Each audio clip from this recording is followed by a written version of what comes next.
What the heck is this? Looks like a diving helmet, but miniature. So I'm working on this 37 Ford Flyhead, and these things got some really bizarre distributors on them. This one here is actually the one that came off the 37, and it looks like someone rebuilt it.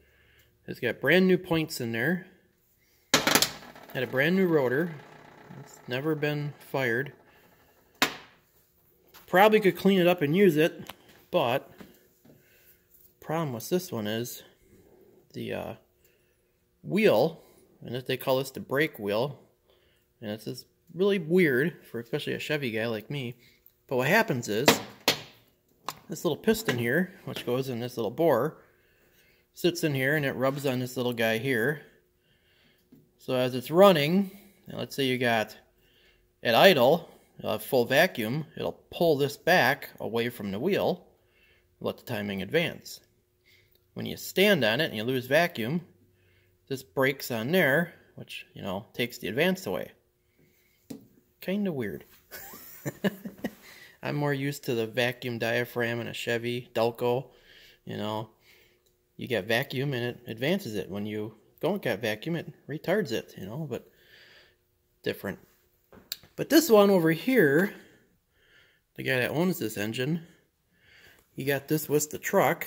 And it's a brand spanking new Holley distributor for a 36 to 41 Ford and Mercury V8.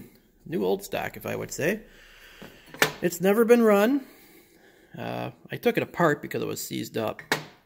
I can only imagine this is probably from God knows when. There's no date on here. Well, if that's the date, I don't think that's a date. It could be 1950. But anyways, it was stuck. So I got it all apart. I freed up the advance. It does have a mechanical advance in there.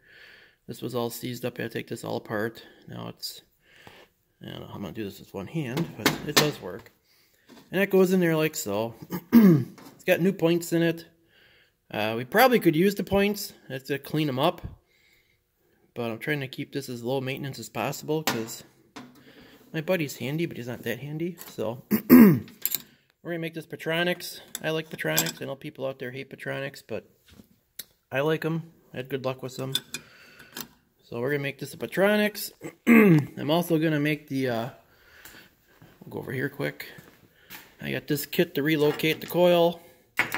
Otherwise the coil would sit on top of it. This is the factory Ford coil.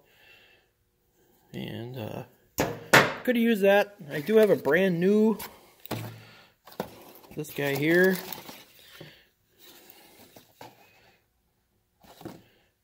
And it's made in, oh, what the heck country was this? Bolivia or something like that? Argentina. But I'm not going to use it. We're going to go with the old, or not old, but good old-fashioned, you know, coil.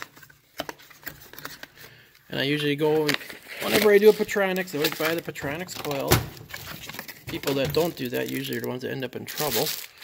Their Petronix don't work, and then they blame the Petronix. So that's what we're going to do there.